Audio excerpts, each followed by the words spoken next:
Hello and welcome back to the Nasty Metal Projections channel here at YouTube, and of course Quartz are back with their first album in 33 years, and since 1983's Against All Odds.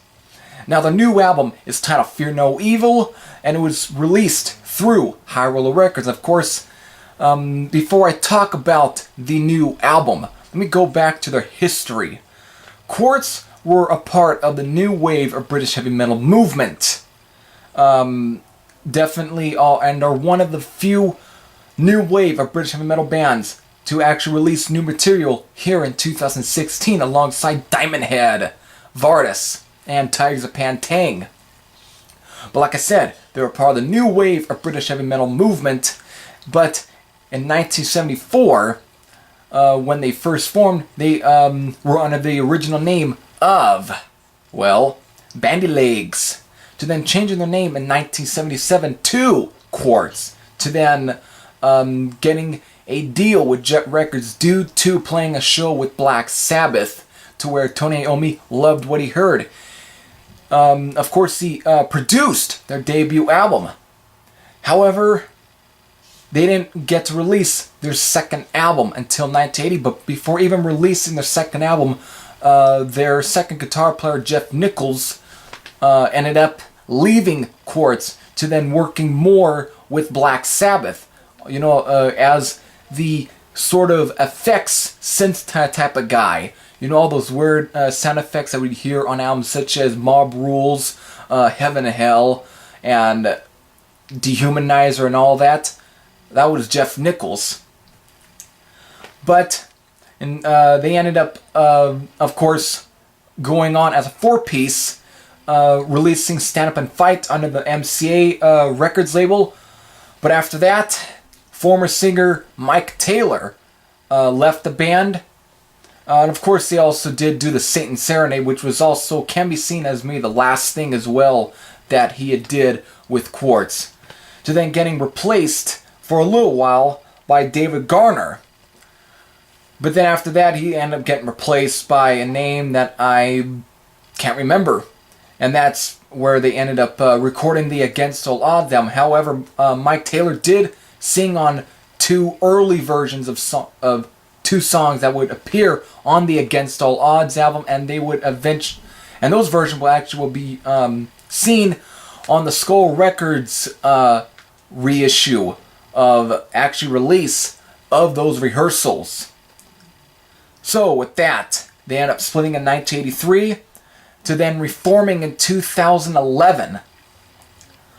So, from 2011 to now inking a deal with High Roller Records, they now are here with a new album. However, within the news of Quartz releasing their newest album, Fear No Evil, on September 27th, we ended up losing former Quartz singer Mike Taylor, which was on September 27th, I think I said that. Definitely was pretty sad. Of course, I did a kind of a sort of video on that, on breaking the news. But, yeah. So, with that, it's time to get to the actual album, which was released yesterday. So, what can you expect from the album? Of course, singer David Garner is definitely was back with the band. Of course, like I said, he was at one time was with Quartz back in like 1980, 81, 82. But so, what can you expect from the Fear No Evil album? Now, to be quite honest, though, it just sounds like Quartz. What else can you expect? There really isn't any difference in sound. They really hadn't changed or anything.